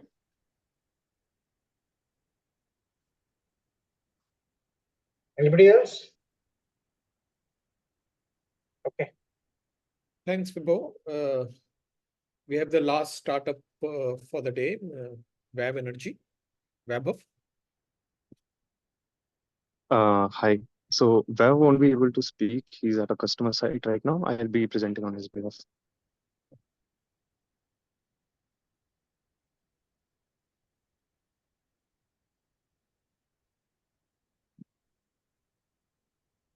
So we are 1PV. We basically are a risk evaluation platform for solar insurance. We develop tools and algorithms to help insurance navigate between the thin line between unsustainable risk and profitability maximization by quickly detecting characteristics, conditions, and risks. So we have algorithms to detect faults and cracks using computer vision systems based on drone imaging. And we automate the whole process to quantify the power loss that exists in large-scale solar farms. And uh, then, then we provide that data to solar insurance for risk quantification. So we are pre-revenue as of now, and we have not raised any funds. any questions, I can take them. What are you trying to achieve and who are your customers and what sort of, say, business plans you have for the next 1 year or 2 years? You can just briefly touch upon it. Of course, we'll go much more deeply into it. The mentors and all that will go much more deeply into this one over the next one. Right. So our customers are basically 2 to 3-fold customers. So we have the plant owners as the customers who will be using our platform to continuously monitor their solar farms, the performance of their solar farms. Then our second customer segment is solar insurers who provide solar insurance to these farms. So they have to do risk surveillance when they provide insurance and whenever there's a claim. So our platform comes in as a substitute for that risk surveillance, which is usually done manually as of now. Does that answer the question? Partly. And are you also linked to grids and power area, power sector area, or it's primarily the solar energy producers? It's primarily based on solar, yes. So you use some kind of a vision technology to scan the panels and make things like that, right? So interesting. Yeah. And what made you reach this market? Rather, I mean, how did you discover this as a problem area, and what made you think that this should be a problem which needs to be addressed? So we did touch upon energy sectors before. So we had a parallel working on batteries as well, and so lithium-ion batteries, and we had a parallel working on hydropower also. But when we discovered working on solar insurance that this is a huge problem, risk surveillance is a huge problem, because it's basically not at all automated, not at all systematically broken down, and there's a whole lot of discrepancies in that data, and so we thought to touch that problem. So yeah, insurers from the underwriting risk perspective and surveillance perspective will be a customer, but the guy or the company who owns the farm will probably use the same data for better maintenance and things like that. Exactly. Yes. So we basically provide that. Sorry, I got late.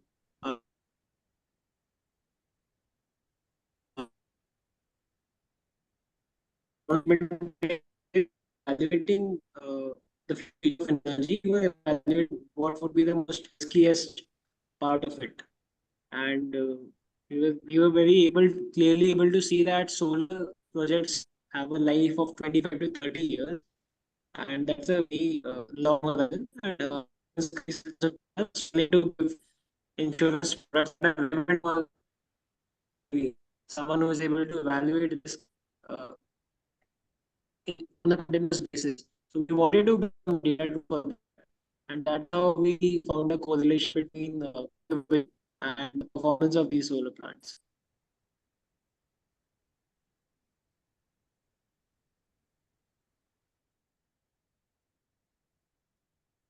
Thanks, Vaibhav and Kashish. Interesting area, and Vaibhav's line was not clear, but what I gathered was since the life of these panels is 25, 30 years, they go through various phases of their sort of availability and proper surveillance. That's why it becomes more important in this area. So Sanjeev, I think we have time, so maybe I'll just ask a few questions. Anyway, we have not got a chance to speak to to the team before this call today. So I just want to understand, see what you are offering, whether it is surveillance or XYZ, all the data analytics, etc., is part of a typical, what should I say, operations or O&M activity which any solar project or solar company would like to do in any case, and they're doing it also. Okay, now, of course, I mean, I don't want to debate to what extent you're doing and what extra value add you're doing. So let's keep that aside for a moment. So, I mean, when you say insure tech, I have not understood how is that, I mean, where is that bridge between the insurance company and the solar companies? Maybe I've not been able to get that very clearly. Hello. Yeah. Yes. So when it comes to solar insurance, there are two things to this. One is the tech, the other one is product. So what we talked about right now was the tech. Right now we are in the process of bridging the gap between what the market needs and the tech, and we are creating a product as we speak. We have tied up with risk surveyors who go to these sites to do risk surveillance activities, prepare reports, and we are helping them cut their operating cost, and also allowing insurance companies to think of better insurance products. Now that they have access to our platform, we're allowing them to build better insurtech products. Now that they have continuous underwriting tools available, and our key offering to them is an API which they can call, and they can get a risk score for that particular solar panel or solar cell on a real time basis. So that is our offering to the insurance companies. So who's your customer? Insurance company or the the power producer, or both? Our only customers are insurance companies, but right now, as we are in the journey of validating multiples, we are willing to partner up and explore with different segments. But our only customers are insurance companies who will call our APIs. So do you have on board any insurance company as a customer right now who's using your product, maybe on We a are in B2C talks or with two whatever? insurance companies. Yeah. Sorry? So we are in talks with two insurance companies, and it's taking longer than expected to materialize those talks and full-fledged product. Because they can only so we are dependent on them if they are willing to tell using our frameworks or not. Right? So this is where we are at right now. What we do have in control is start with risk service who get frequent requests for claim validation. So that is where we have gotten a quick start. That is where we have earned our first rupee, right? That is where we have got our first customer. Anyway, we'll talk in detail later because it's quite complex. I'm not surprised that it has taken time. It may take, I won't be surprised if it takes even a year to break into one insurance company. I won't be surprised at all because intertwining technology or the tools or whatever, data to help people price, the risk or maybe figure out various terms and conditions in the policy. It's not that easy. Okay, point one. Secondly, I'll tell you, and we'll talk in detail later. So actually, the lenders could be your great what do you call customers. Okay, because every lender during the project phase and later, during the life of the project, because see everywhere, all projects are funded by debt. It's typically 70-30 as a ratio. Could be higher, could be lower. So lenders are bigger than the equity shareholders when it comes to solar projects or renewable energy projects. And they require monitoring. So they appoint something called lenders independent engineer. Okay. So lenders could be, in my view, whatever little that I've understood right now, could be a bigger, customer than the insurance company. Okay. And it'll be far quicker as well. Anyway, we'll talk more about that later. So these lenders are who actually buy the insurance policy. No. Lenders are in turn they are who also involved, but yes, lend to the company. Lenders could be beneficiary of insurance policies. No. Solar companies will Sanjeev. be asked to provide an insurance to lenders, right? To secure No, their I'm cash not flow. talking, Sanjeev, I'm not talking of insurance at all. Forget insurance. Let's keep the insurance aside completely. Okay. Whatever work, they are doing right now, it could be valuable input to the lenders who monitor the project, during execution and during operating phase. Because lenders need to make sure that the project has been executed with the right quality The company is transparently sharing data and not fudging data, not hiding data. Okay, because they remember for these projects run into hundreds of crores. If you put up in megawatts. So the point is, if there is 100 crore invested, 70 crores is given by banks and lending institutions, and 30 crore is contributed by the company or the shareholders. So that lenders are an important, and they have some hajar conditions, okay, for the company and for the project. So these lenders, they, if I may use the word, they actually call the shots to a fair degree, in the project. So potentially, I think they may not be aware of what lenders do and how the projects are financed, etc. So we'll talk later. Okay. Thanks, Tarun. Raja, I saw Rajiv. Thanks a lot. We really are putting in the. Yeah, actually, I had a few comments to make, but Tarun had addressed most of it.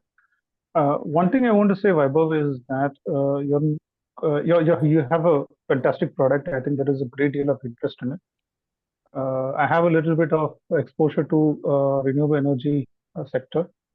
So with my understanding of the sector, I think you have a larger market out there, and I think Tarun has a very valid point, because he's had a background in insurance side, NBFC sector at least. So I think you need to first do is that you need to actually do a little bit of customer validation. You said that you're talking to different segments. You need to check out what's the value that you create for them, and see if they can also say, why only take subscription from insurance companies or lenders? Why not from the project managers? Why not from the purchaser of the power? I think you need to explore that a little bit more in detail with your mentor. This is what I want to say. Thank you.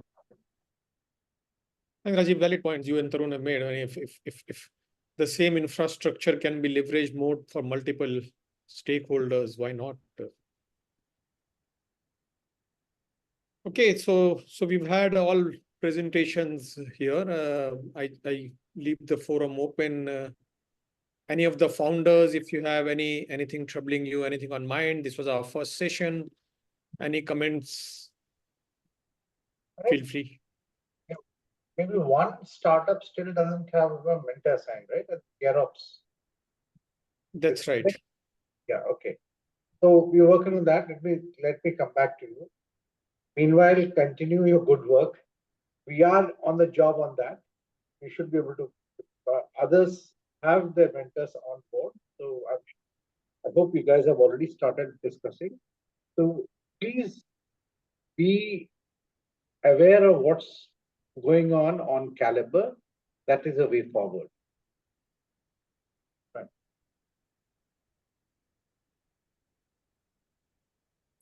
Anjita, can I say a couple of words, because I think there are a couple of hygiene factors that we need to address. Right. Yeah, on the first thing that comes to my mind is that compared to the last cohort, the first presentation of cohort, every one had better clarity on their introduction. That is good. But a few things. One is that the time management is something that they have to be really serious about.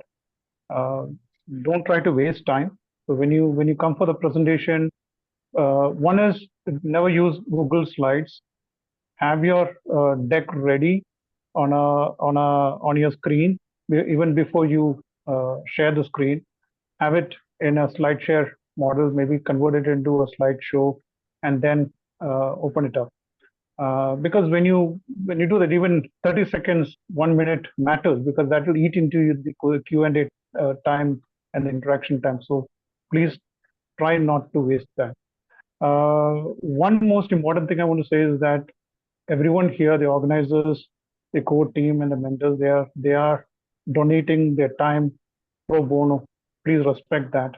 So if you feel that you have something somewhere else to be at this point of time, which is more important than yours, I don't think that you should be here in the cohort program at all.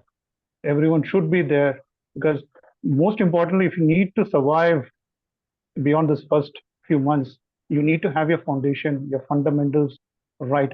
And this program is totally focused on that. Many of the people don't have the fundamentals right. They have a lot of questions. I mean, this is just your starting journey. So unless you spend time for a program like this, you'll never get it right. So even if you have to reschedule a customer call, this is very important. Okay, it's more important for you than for us. It is not that. We are going to have our sessions on Thursday between 6 and 8. Just know that. Don't give your calls or anything like that at the time. Finished. Plan it that way. Next 16 weeks, you just know that it is scheduled. If you've got a holiday on Sunday, Absolutely. you've got a holiday on Sunday. So just keep that in mind. Absolutely. Absolutely. So one more thing I need to tell you is that you need to have a script first. Best way to have your deck prepared is to have a script first.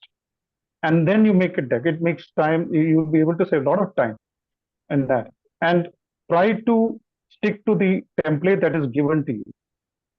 That is very important because that template has been created with quite a lot of thought process, and you need to do that. Just don't waste time. Your presentation just started and ended. That's it. Yes. One thing I wanted to tell is have your background with your logo. I mean, I can see Yati has it and Yashwini has it, and we also have it. Okay. So ensure that even if you are not visible, that logo and your background is there somewhere. It should be visible to all of us. It's a branding exercise which you should know, that at least we know. I mean, you can see examples are Yati. Yati's, I can see that. But then make sure that in this small screen also, it is visible in some way. Okay, just keep that in mind. Anjanta, just one more point. Yeah, please go ahead. See, this is very important to every one of you. You need to ensure that you have good bandwidth. Have your video on. Everyone needs to see you. That is very important. We had a coach last time who refused to have anyone speak unless or recognize anyone unless they have videos. That is how it's going to be. If you don't have bandwidth in the place where you are, you should try to get a place where there is a bandwidth. You need to invest. I think this is something that after 1 month you'll go through a proper process, a training session, a master class in this. You need to invest in a good headset, a mic, a light, a camera, all the goodies. Because when you go for the demo day, you have one chance. You miss it, then that all's gone. And most importantly, like we had Baby Energy coming in, the main co-founder was not there, so the other person was able to step in. So always ensure that you have two co-founders or two members over here on the program every week. Anjanta, have I touched all the points? Yeah. I have a few points, couple of points. May I? Yeah, please go ahead. So I think, while you may have different expectations of what you're going to learn, of course, the primary focus is business, but, communication, presentation, maintaining certain decorum, etc., are very important aspects of learning. And I can tell you with my experience that the softer aspects, which we don't realize, they really make a difference. Now, for example, the presentation, you see my screen. Now, it should not happen that your camera is like this or like this, or like this, because make sure that, you are, on your face, it's reasonably, there visible, your torso is there a little bit. Okay. So basically what I'm trying to say is all the aspects which Anjanta said, with Rajiv said, we'll keep reiterating and we'll keep pointing it out to you as we go along in the presentation. Okay, so don't feel offended. Don't feel कि मुझे बच्चे की तरह treat कर रहे हैं. That is not the intention. The idea is to make sure that you come out as very professional, very meticulous, where people say, well, I mean, this is like an awesome sort of a presentation and an awesome team. That's really the objective. Yep. I think, Thank you. Tarun, I would like to ask our startups to share their experience and if they have any comments, if they have any questions, because some or other we have been hogging the limelight, and I'm sure they have a lot of questions. So let's keep the next 4-5 minutes only from हम लोग तो ज्ञान दे रहे हैं भैया, आप लोग पूछो क्या पूछो. Yeah.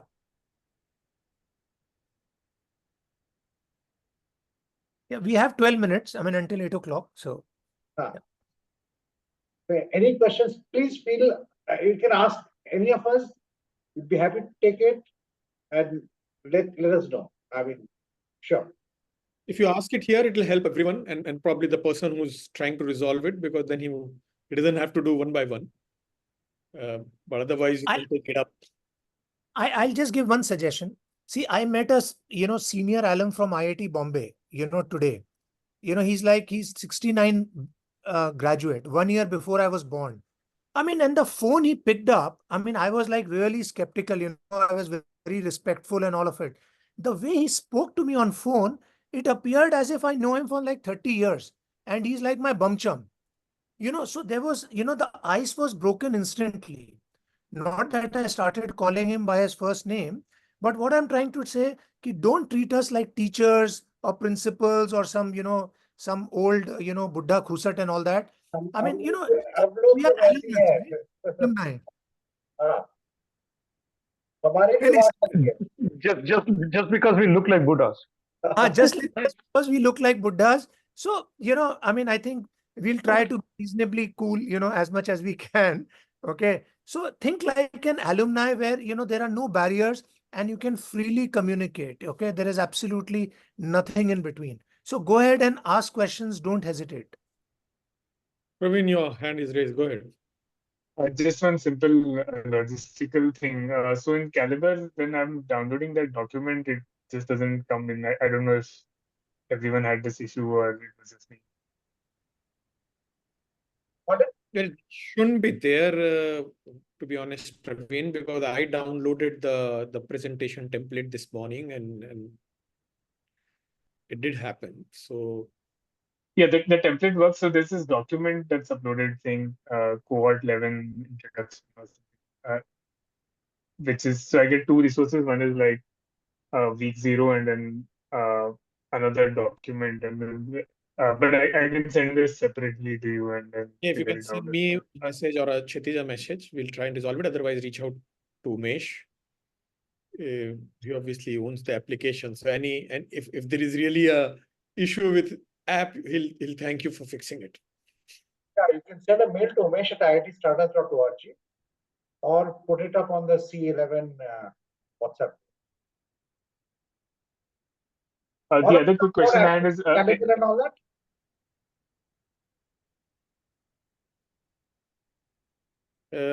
Divya, you see your hand raised. If you can go ahead. Sure.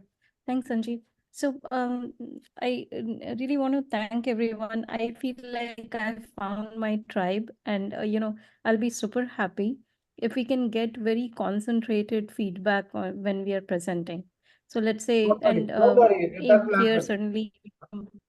होगा, चिंता मत करो, सब वाट लगाएंगे. See what will happen over a period of time is, for some of the sessions, we'll also have external experts. For go-to-market, we'll have certain guys who've been marketing gurus. So they will actually shed your presentation inside out. Okay. So हो जाएगा, चिंता मत करो. हम लोग सब वही करते हैं. Yeah, so that, and so I was talking to my mentor Rajiv yesterday, And like say, I got some very good tactical advice, and I think even from other mentors, small things like he said, hey, when you're working on your presentation, first write down your script. And that's what I did, write down the script, rehearse, make sure it's this much time, and then refine that to make a bullet points that you're actually going to put in presentation. So any such feedback, if there is in there from any of the mentors, it'll be great if that can be shared in this forum, or maybe even in the chats. We will have sessions on branding and hygiene factors. Tony will be doing that at an appropriate time. Definitely, those are extremely important to take things forward. Otherwise, we'll have a problem on the demo day. So those things will be addressed. It's just a starting. So if you go through one is the whole program, which itself is about 12 or 16 weeks. Okay. Second is we also have a series of master classes which will happen once in a while, which will take specific topics on this one. I mean, we have a couple of people here already who are committed to do some master classes, right, Sajanya? Yeah. So and there are other experts who are also available who will be talking about compliances, HR aspects, on specific things on go-to-market. All of those things will happen over a period of time, which will give you specific inputs on what you're looking at. See, our objective is not to shed your business plan. Our objective is to bolster your business plan. Our objective is not to look at the tech aspect of it. Our objective is to look at the business aspect. So we will help you with that. Before, please go ahead. Sure. Thank you.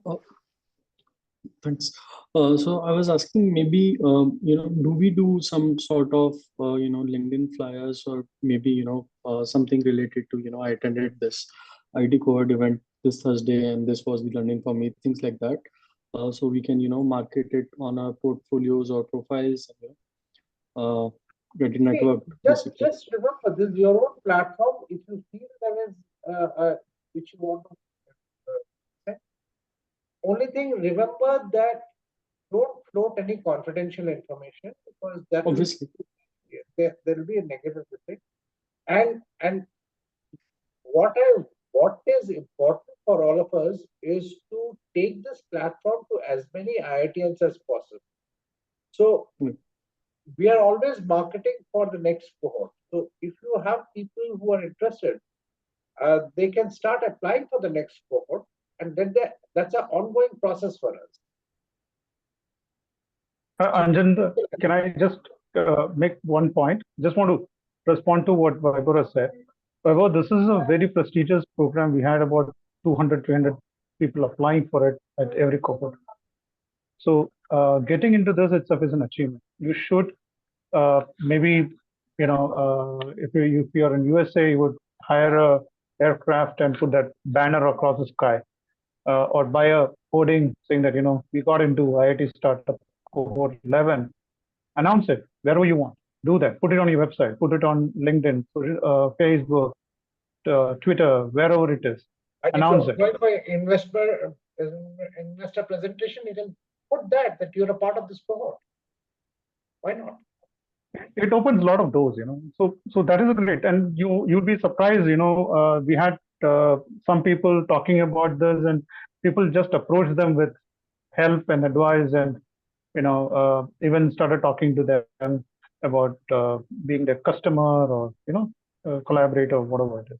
So go ahead, put it on LinkedIn, saying that you have been accepted into IIT startups, and this is a great, you guys are very glad and looking forward for a successful cohort. This is an open platform. Feel free to use it in any way you want. But if you feel there are some gray areas, please let us know so that we can advise you accordingly. But what you just asked, please go ahead. You're more than welcome to do. Anjanda, wouldn't it be better if IT startups announce that, hey, we started our cohort 11 and welcome these startups, and then we start sharing that in our network, because that also gives आपकी बात बहुत सही है. I can help with making the post if you want. I mean, I know there is shortage of bandwidth and actually getting that done. So if you want, I can help out with that. ठीक है, communicate, talk to me, and we'll see how we can do that. Not a problem. Actually, we had a person who had been doing it. Unfortunately, she's been slightly busy on certain her own issues. Otherwise, that marketing, she does our marketing communication. Okay. Okay, so yeah, we should do that. Not a problem. Great. Thanks.